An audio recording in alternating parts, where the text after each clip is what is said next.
Alright, my number 10 is the first superhero movie if you exclude Split and the honorable mentions, but the first superhero movie to make my list. And my number 10 is Guardians of the Galaxy Volume 2. In a way, Guardians of the Galaxy Volume 2 was pretty similar to my feelings of Age of Ultron. Now don't get me wrong, I don't feel like Guardians of the Galaxy Volume 2 is the same level of Age of Ultron. I think Guardians Volume 2 is still one of my favorite Marvel movies in this cinematic universe, but I did have very similar feelings when coming from Avengers to Age of Ultron and Guardians of the Galaxy to Guardians of the Galaxy Volume 2. It felt like Volume 2 didn't live up to the spark, to the creativity, to the fun vibe that the first one had. But at that same time, I feel Guardians of the Galaxy Volume 2 had the better story, the better character arcs, the more interesting things to happen in it, and so in a ways it should be better, but at the same time it doesn't feel better, if that makes any sense. That's my feeling for Age of Ultron versus Avengers. It has all the elements there, but it doesn't quite live up to the first one. With that in mind, Guardians of the Galaxy Volume 2 is still in my top 10 currently, but it's not as good as the first one in terms of fun, just really pure entertainment. It's the better story, I'll give it that, but something about the editing sometimes could be a little jumbled. Not to say that it's confusing, just that when it decides to go to the different stories of these Guardians of the Galaxy characters, it feels a little too like, okay, this was thrown in there because it's like, oh, we don't want to forget about this character, let's throw this in here, and doesn't feel as planned out. I love the characters, I love the story, I love the character arcs of everyone has to deal with something that pretty much pertains to the main theme and the main story of the film, dealing with family or some sort of family. And it has a kick-ass ending, especially once the Fleetwood Mac song pops up. When that pops up at the end of the film, in that right moment, it is so fucking badass. I still really love Guardians of the Galaxy. And maybe it'll go higher, maybe it'll go lower once I watch it again and watch some of these other films again to more solidify their spots in the countdown. My number 9 is a film that I was so glad we got in theaters because when it came to April, all the ones I really wanted to see were more independent films, more limited releases, and most of them we did not get. Thankfully, we did get The Lost City of Z, and that is my number 9. Now, this is a drama, this is an adventure story, but it is a drama more than anything, and dealing with the lost family element if you go on these explorations and you miss out the birth of your kids. There could also be a whole thing going on there where it's maybe he's not committed to family as much as he's committing to getting higher up in rank, higher up in status, in class. There's a lot going on deep within this film, but at that same time, when it comes to the adventure stuff, when it comes to the exploring and the brutal environments of the Amazon, it is intense. Everyone acted really amazing in this movie. It was directed nice. I love the cinematography. I love the haze and the fogginess to the film.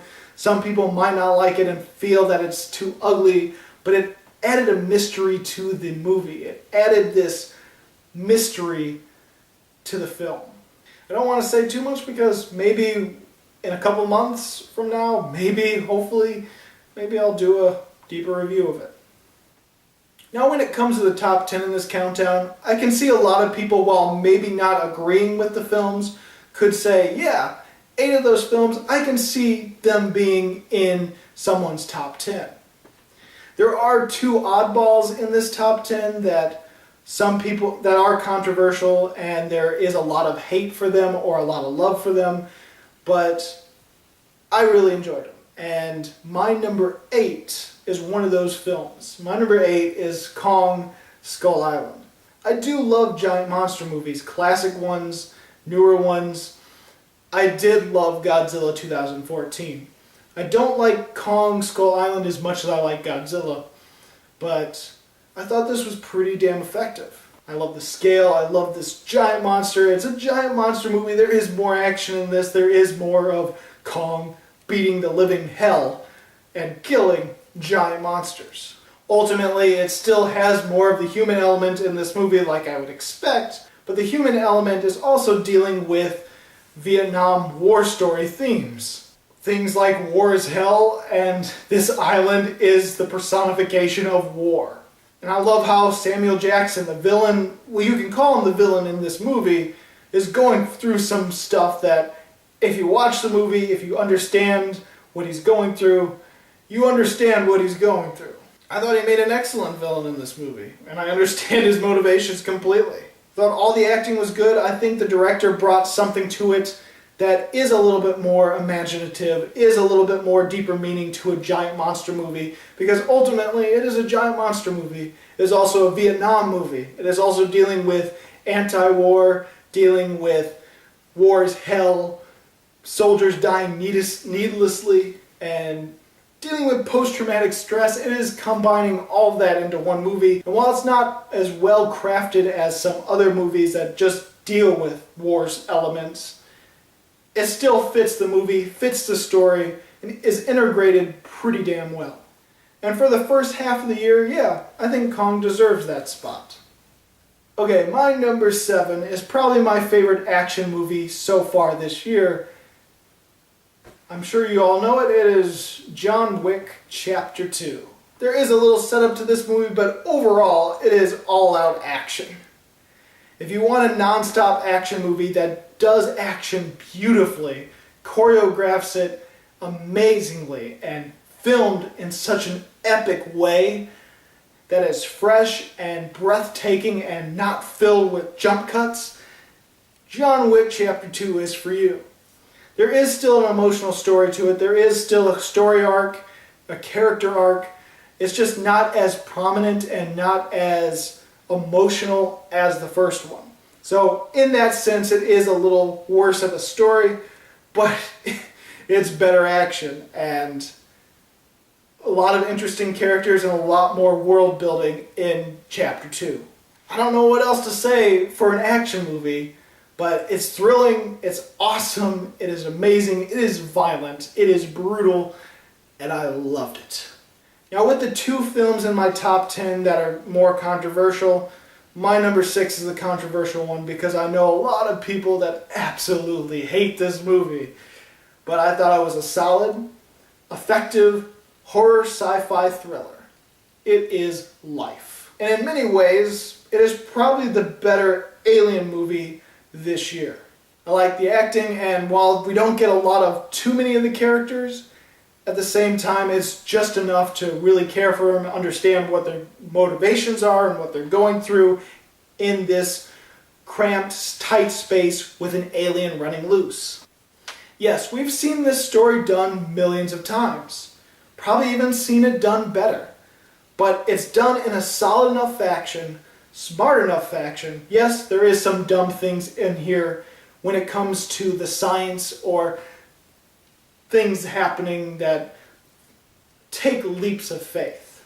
True, there are things in there, but it didn't bother me because the story, the characters, the whole craft of the film engaged me enough that I didn't care about the things that I understood shouldn't work in this film.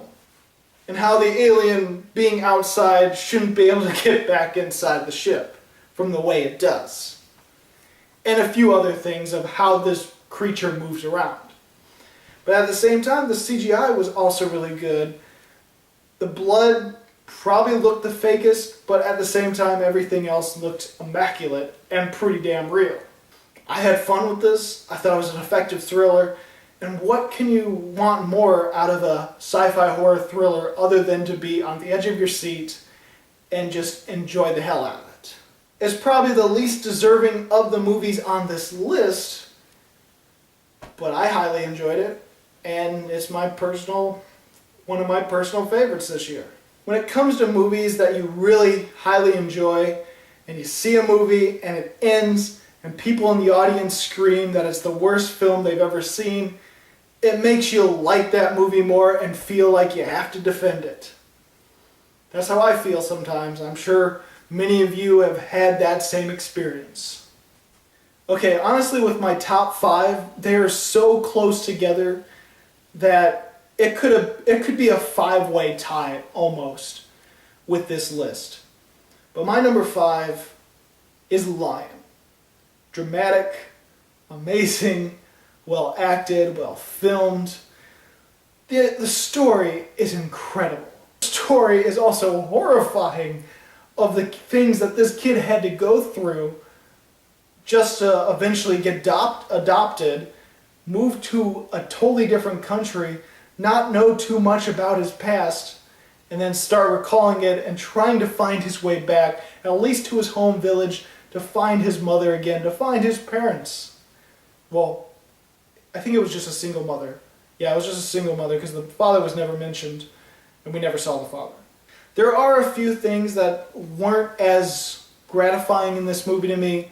I wish that some of the relationships in Australia could have been formed a little bit better, especially with his girlfriend and his parents and his adopted brother. I think some of that could have been handled better and it would be more effective with the film because then he would be really torn between his past and his present, which is completely implied and well acted by Dev Patel. So I think there's a few things here missing, and I feel that it skips ahead a little too much, especially once it gets to Australia.